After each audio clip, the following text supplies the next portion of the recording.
Indiana Disability History Project, Indiana Institute on Disability and Community, Indiana University. I'm not saying goodbye through an iPad. Melody Cooper.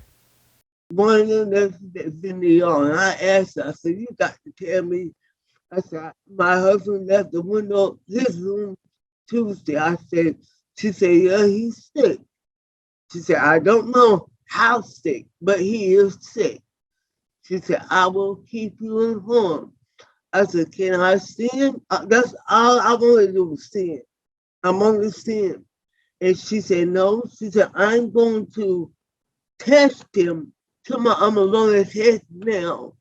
She said, and if that COVID, I'm gonna do a COVID test on him right now.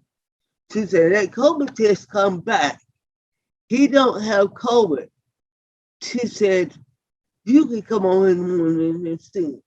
She called me back that Sunday evening at 3 o'clock and said, yes, Mr. Cooper, he got COVID. I'm like, oh my God. A doctor called me Friday morning. It said that Miss Cooper, there was nothing else they could do. Joe's body hit was beginning to shut down. And I'm still begging, I'm calling the hospital begging them, can I come see him? And they said no. Everybody I talked to. But that Saturday morning about 8 o'clock, I called and I talked to a nurse, Joe's nurse. His name was Justin. Justin was so nice. I mean, I was thinking they had Justin the whole week. About 11 o'clock that morning, that Saturday morning. And he said, hey, Miss Cooper. I'm like, hi. And he said, I'm Justin. You talked to me about 2 hours ago. I go, yeah. They tell me you want to see your hubby. I go, yes, I do. He said, well, I'm sitting up here right now with an iPad in my hand. He said, but I'm trying to get this iPad to work. He said, give me about an hour or two. He said, I can get this iPad to work. You and your husband can see one another. I said, okay. So he said, I'll call you back. And when he called back, when he hung up, I thought, Lord, I've been married to Joe for 15 years. I don't want to say goodbye to him on no iPad. My phone rang again at 5 minutes to 1.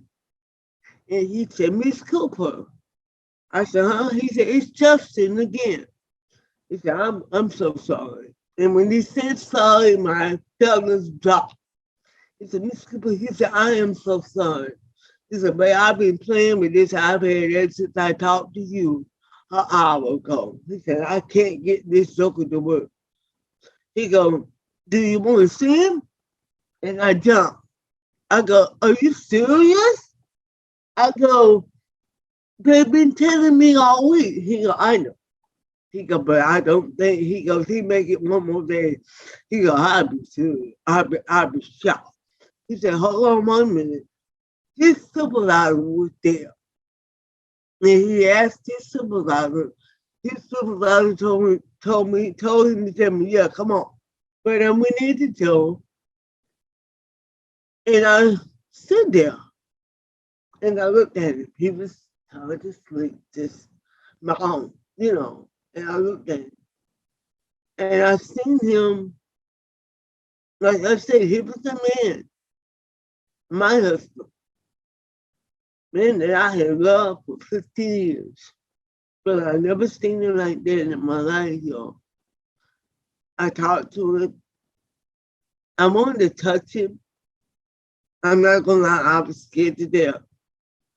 And I talked to him and I told him, I said, hey, I said, why are you gonna leave me? I said, I talked to him like I'm talking to you now. And I do believe one time he heard me because he did the shoulder like this. Goodness to say, Mel, I hear you, but ain't nothing I can do about it. And I talked to him and I blew him a kiss and I left. Came back over here. And that Sunday night at 8:40, he passed away. I still have days when I cry.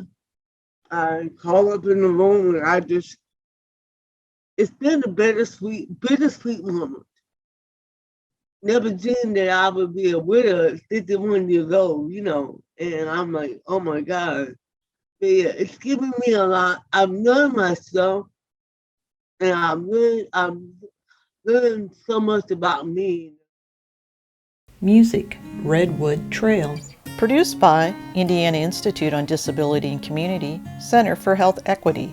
Funded by the Indiana Governor's Council for People with Disabilities. Copyright 2022, the Trustees of Indiana University.